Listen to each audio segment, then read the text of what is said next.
Hello, I'm David Hunt, and welcome to The Art Hunter. Oh gosh, I'm in awe of my guest today. Major supporter of the arts. Incredible. Just wait until you hear this story, people. A successful businesswoman in her own right. On the passing of her father, Don, instead of using the inheritance to live the high life, along with her mother, Helen, they established an arts fund linked to ACCA, Australia Centre of Contemporary Art Gallery, giving visual artists the opportunity and means to make a career-defying moment with their support. Melissa, welcome to The Art Hunter. Thank you, David. What you're doing is absolutely extraordinary. So congratulations. Thank you. And this will all unfold with the interview that we're going to be doing.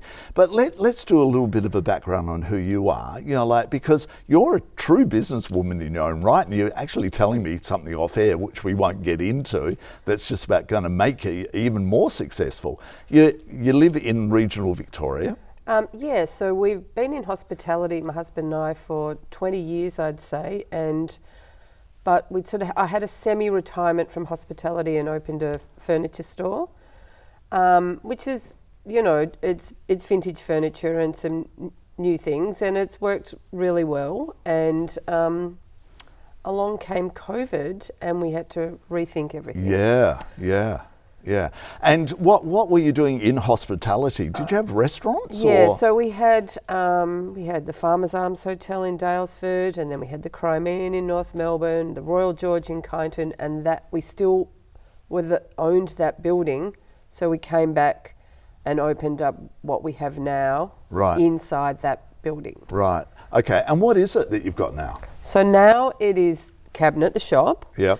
But then in COVID we developed this shop called Botanic, which is aromatized wine, so vermouth, amaro, and aperitivo, and plants, and not even strategically thinking that they were the two COVID, hot ticket items. Yeah. But it just kind of made sense. And then once that took off, and I didn't know that there were vermouth boffins, but there are, and so then we decided to go two-story and turn it into like a little department store. So we have a fragrance counter that's next door to the vermouth shop, and bedding and all the glassware that you could ever want to make a cocktail with, and a cocktail bar.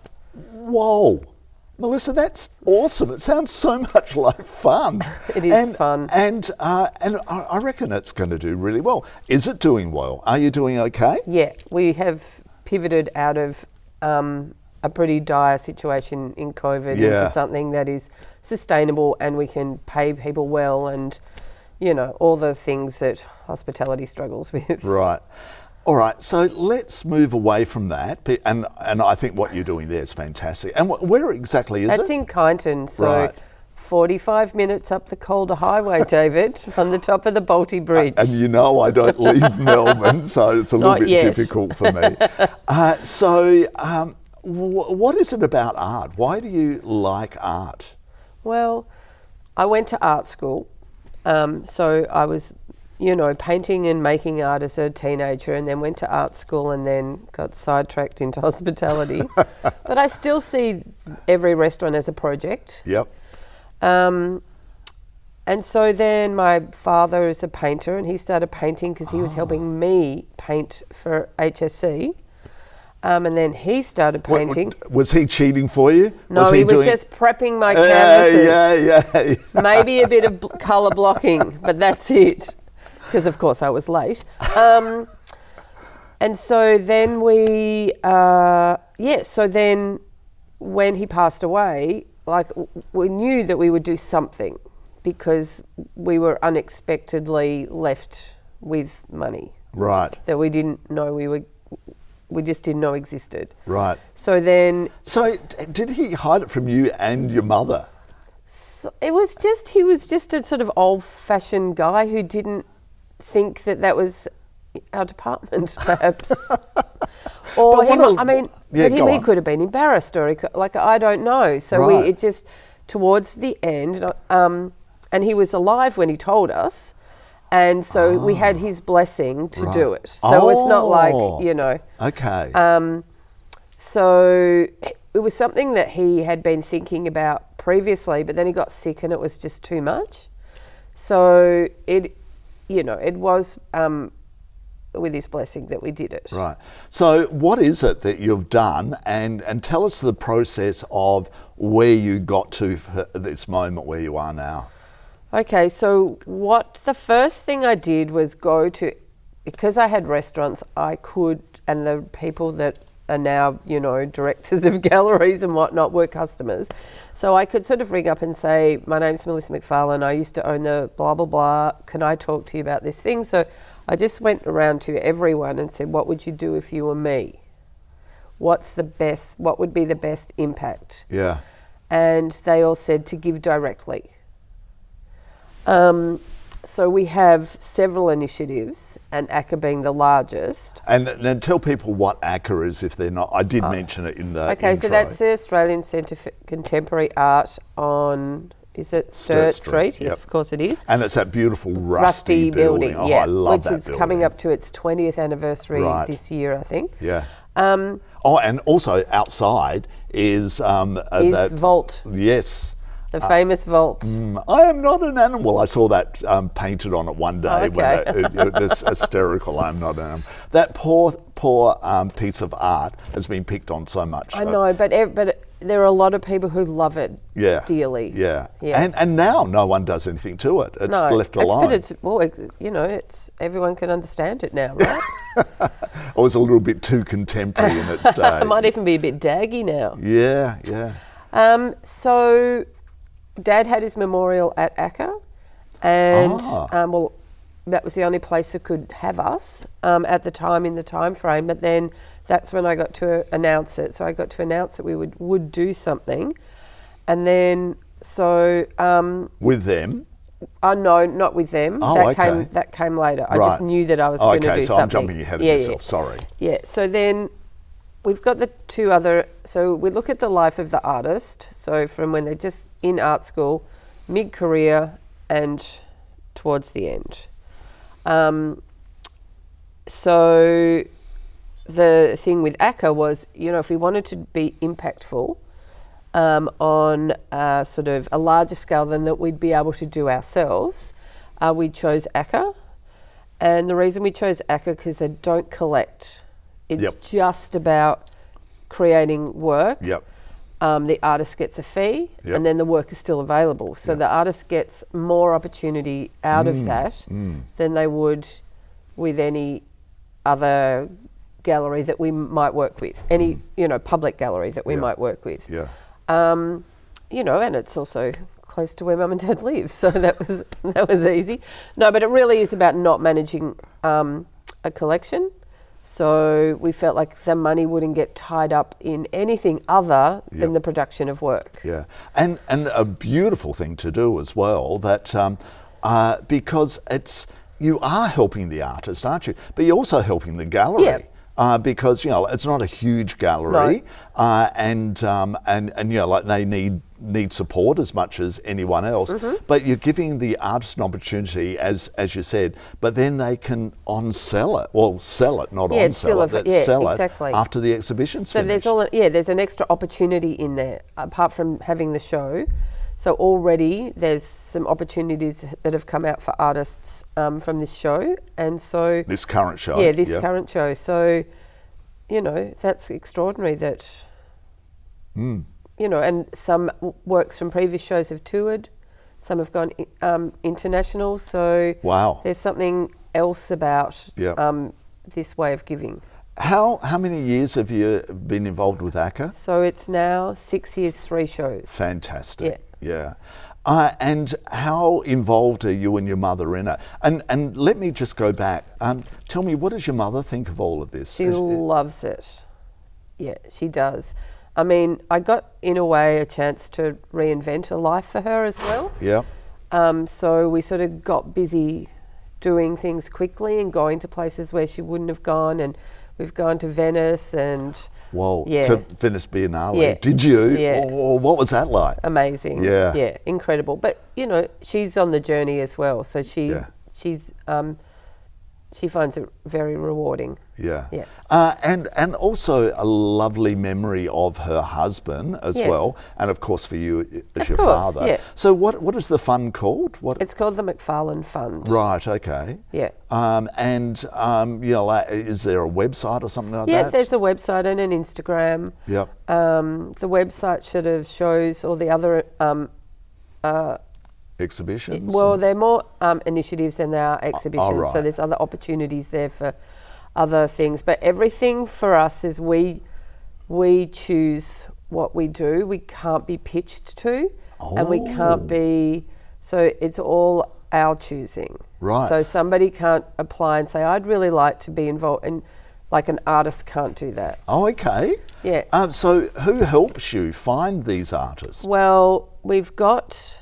Well, obviously ACCA with their show. Yep. The other initiative is when we go to the grad shows and we go with other gallerists and our board and we go, we like that, we like that, we like that, we like that, and then we write to them and say, we'd like to offer you X, Y, Z. Right. And do they know who you are when you're coming? Well, some of the artists? No. Because I think, do they do a little tap dance for you and go, No, it's interesting. When I approached the schools, they weren't interested. They wouldn't return my phone calls. So I was going to work through the universities, but we decided to go guerrilla instead. Fantastic. Yeah.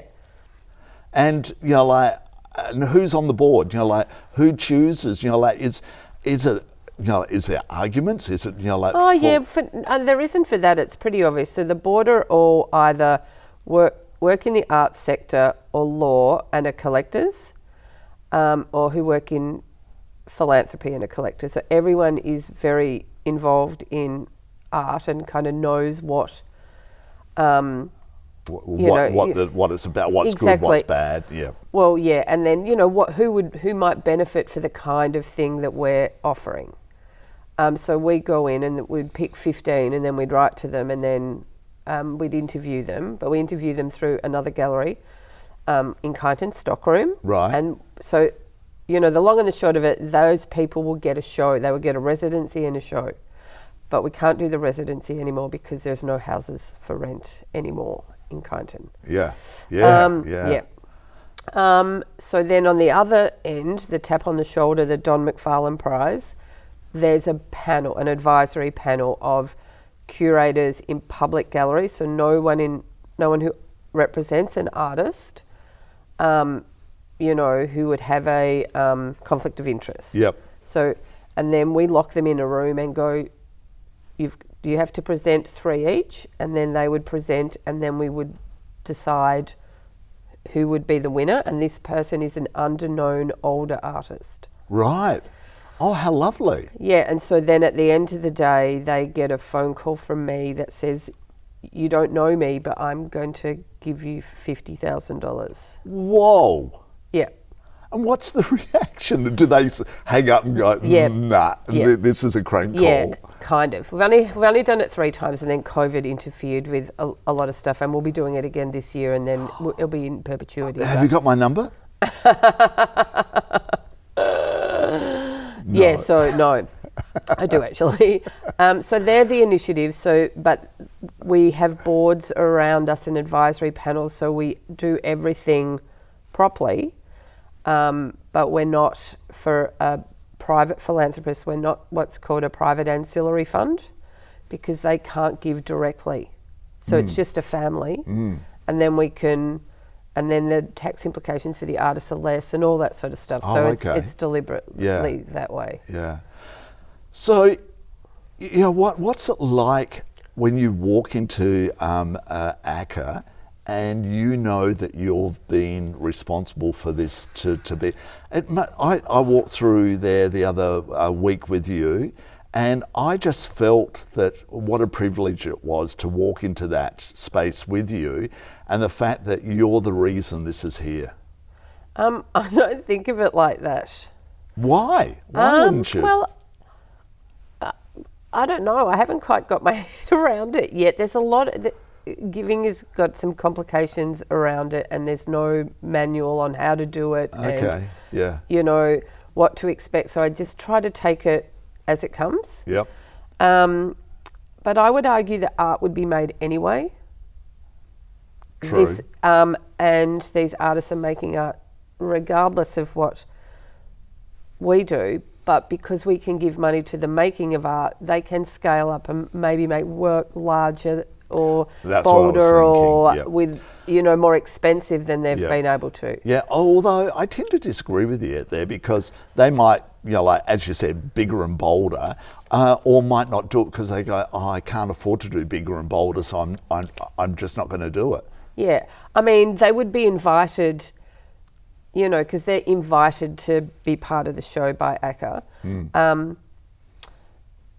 You know, we just don't know what they would, you know, we don't know what they would make. But I mean, the show would, you know, the show may not be like it is, or it wouldn't be called the McFarlane Commissions, but I'd imagine a group show would happen anyway. But so we've, you know, been able to make it, to fund it into what it is, which is pretty extraordinary. But I don't look at it personally, if that makes sense. Yeah. Okay. Yet. Okay. Well, Yet. Well, and that's very good of you, because that's, as I said, it was my immediate reaction when I walked in there. But then that's my brain as well, thinking along that line. So what's this exhibition called? It's called Like a Wheel That Turns. Well, what's that got to do with? It's a quote from a South African painter called Marlene Dumas. Okay. About the kind of, you know, that painting can be, you know, can be sort of opened up and sort of, you know, revolving and changing, but that's the curator's call. But you know, that's where it comes from. Right. Okay. And who chose that name? Oh, well, we have, the McFarland Fund has nothing to do with the choice or any curatorial things whatsoever. Okay. We're completely hands off, except to say that, you know, to be involved. Yep. So no, that's up to the director, Max Delaney, and the co-curator. Right. And then that is fed to the artist, and they work around that premise of that name? I believe that probably, no, I think they might look at the work and then an appropriate quote may reveal itself. Okay. That's what I would guess. Okay. But the interesting thing about it, and I'll ask you some of the names that are in it later, but you walk into the space, and because it's not a huge gallery per se, and there's three rooms. Three rooms. No, four. Four. And I actually did say on the day, what happens when it's kids running around? Because there's bits of ribbon, you know, like hanging in certain spots that a child's definitely going to run towards it. So, you know, like it's pretty freewheeling, isn't it, this exhibition? Oh, there's the word wheel. Freewheeling. Hey. Yeah, I guess that's the job of the wonderful volunteers, to keep the children off the ribbon. To have a whip. And we've all been volunteers at a gallery. Yeah. It is. It's pretty loose. Like, you know, some of the work is loose. Yep. Yeah. But then there's some massive pieces on the walls as well. There's one, and it's over your shoulder. It's you know, like Esther blinds. Stewart's, they're incredible. And so much fun. I know. You know, like, I love art when it's a little bit funny and fun. Yeah. Her work's extraordinary. And there's, you know, we had a studio visit with her, and she told us about going to the awning man and how complicated it was to kind of, you know, turn a sort of colour field painting into a blind, he was right into it. Oh, and good. Yeah, because that would be part of a challenge where they'd scratch their head and go, nah, all too hard, move on. Yeah, he loved it though. Fantastic. So, her work's extraordinary. And what's her name? Esther Stewart. Right, okay. And just over behind me is a portrait, self-portrait. Yeah. Extraordinary, and it's a whole room where, and you and your mum have both bought pieces. That is true. By who? Gian Malik. Right, okay. But they're so different, Melissa. You know, like this portrait here is nothing like, well, you bought this beautiful piece, and it's a horse's eye. Yeah. So I think what he was trying to do was kind of represent all the sort of the big sort of what's the word? It's not trope, but it's kind of like a landscape, a portrait, a history painting, like all the big sort of genres in the history of painting, and kind of apply his life now through that. So that's his self-portrait. But yeah, there's an interior one. There's a there's a still life. There's a Constable-esque kind of house in the landscape. So yeah, extraordinary. Yeah.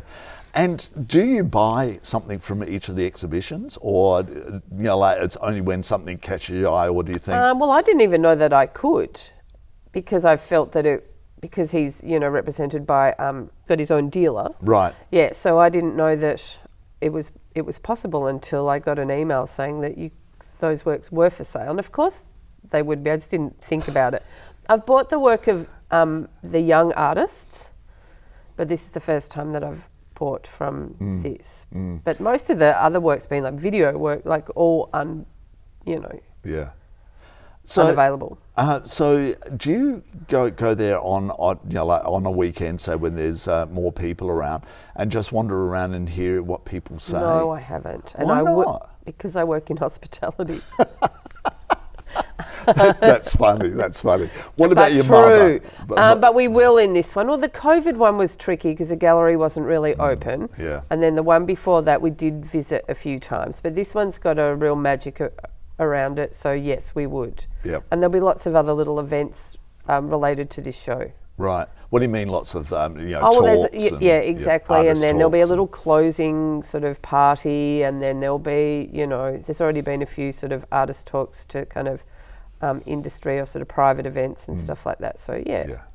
And the artists, how many artists are involved in this exhibition? I'm going to say 7 or 6. And have you met them all? Yes. Right. And what do they say to you, Melissa, when they realise what you and your mum's done? It depends.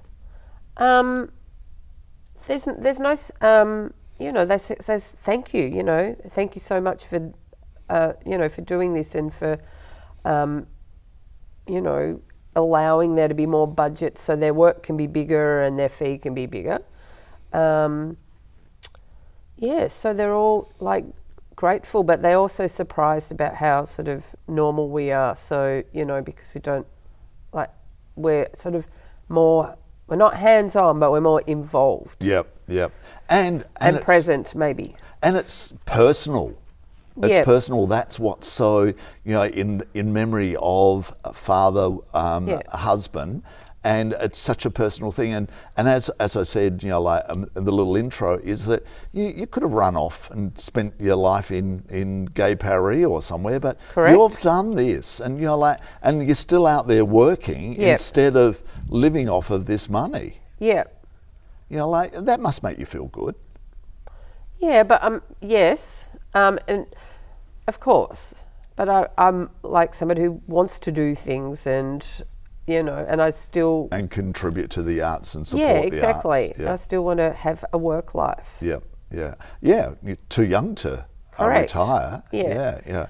And, but I love it, the fact that, there's this room with all this fabric hanging as well, which is fantastic. I love it. And I actually made a comment when I was going through. I said, well, who would buy this? But it would be sold separately. Bits could be sold separately. Yeah, I think some of the works could hang on their own, and I think that they will. Yeah. And then there's this one gigantic piece by an Indigenous artist. Yeah, Betty Muffler. Sorry? Betty Muffler. Right. And there's a chance that some major gallery here in Melbourne might be interested in it. That is true. Yeah. Is it getting closer, or you don't know? I don't know. Okay. That's not my section. That's not your section. Oh, why isn't it? You don't do enough. You're not doing enough. But it's big. It's huge. 3 metres by 5 metres, I think. Oh, wow. The largest work that she's done. Yeah. And the detail is beautiful. And I actually even said to, I think it was you on the day when I was going through, is that, is it an Indigenous artist or is it, not? Because it can swing both ways, can't it? Yeah, which I like work. that. I like that with an Indigenous, and that the colouring is so different. Yeah, there's beautiful mauves and blues. Yeah. It's very subtle. So, what's next? Are you going to do another one next year, or do you wait every couple of years to do it? Well, no, we've got to meet as a board again, and we'll sort of continue this model. Yeah. Yeah. And you feel that you can't let it go now. You're off and running with it, and but the money's going to run out, though, isn't it? It will run out. But we will morph, and we've got some ideas about in perpetuity, some things, and other things. We'd like to just keep it open and loose, and if some opportunity came, we'd be able to do it. Yeah. Yeah. Yeah. Well, please keep on doing what you. Any way I can support you. The Art Hunter's here to help. Right. And as I said at the beginning as well, I'm in awe of what you and your mother has done. Thank you. And I wasn't aware that you'd semi-told your dad what you were going to do before he died. Yeah. It's just a wonderful legacy for him. What you're doing. Yeah, I think so, and for us too. Yeah. Yeah. Exactly. Yeah. So thank you. Thank you. And congratulations on what. My absolute pleasure. Can't wait to follow you. So what's your website? Is it just? So it's just themcfarlandfund.com. Right. Yep. And then the Instagram's the McFarlane Fund. Right. At the McFarland Fund. Right. Brilliant. And go and see this exhibition. Oh yeah, go and see the show. Yeah. Okay. And buy the catalogue. And buy the catalogue. Yeah, more important. Yeah. So go exit by the gift shop. Absolutely. Thank you. No worries. Thank you. I'm David Hunch. You'll be watching The Art Hunter, and we'll see you again next week. See ya.